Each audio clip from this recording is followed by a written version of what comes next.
جو شرم و حیا سے آری ہے اس میں ایمان کا ذرا بھی نہیں ہے، اس لیے کہ حیا ایمان کا حصہ ہے۔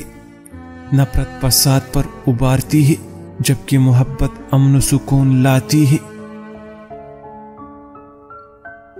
گو کہ خاموش رہنا بھی عبادت ہے، لیکن حق بات پر خاموش رہنا سب سے بڑی منافقت ہوتی ہے۔ ہمیشہ اچھی گفتگو کرو، اچھی باتیں کرنے کی عادت سے اچھی اخلاق کی تعمیر ہوتی ہے۔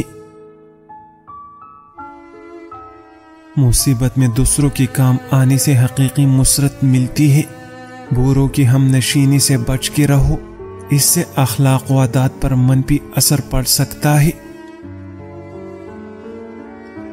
بد مزاجی اور بری باتیں اخلاق کو بگاڑ دیتی ہیں۔ بد مزاجی سے محبت نفرت میں تبدیل ہو جاتی ہے۔ جو شرم و حیا رکھتا ہے بہت سے برائیوں سے چھٹکارا پا لیتا ہے۔ جس بندے میں شرم و حیا نہیں ہوتی وہی گناہوں پر دلیر ہوتا ہے۔ جو اظہار و قربانی کا جذبہ رکھتی ہے وہی مصیبت کا ڈٹ کر مقابلہ کرتی ہے اور دوسروں کی مدد کے لیے پہلے صف میں کھڑے ہوتی ہے۔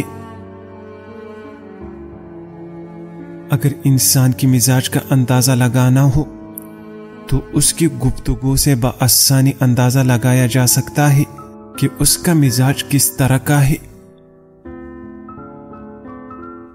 کانسی نہ جا رہی ہو تو گرم پانی میں گڑ کا ٹکڑا ڈال کر پی لو، کانسی 1 گھنٹے میں ختم ہو جائے گی۔